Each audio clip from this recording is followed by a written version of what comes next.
Papasyal ko po kayo. Hello mga guys. Nandito po tayo sa Intramuros. Hindi pa nakapunta dito. Ito na. Ipapasyal ko kayo. Saglitan lang po. Saglitan lang mga guys. Dadaan lang tayo. Dahil iiwas po tayo sa traffic. Traffic po kayo doon sa Palokiro. Kanina yung mga bantay dito. Ganyan po yan. Abanti po kayo. Abanti kayo. Galing naman. Inuulit ko po. Nandito po kami sa Intramuros. Yan. Kaliwatin yan.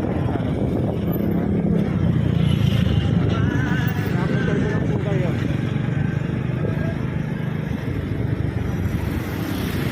Oo, yun mga kabayo.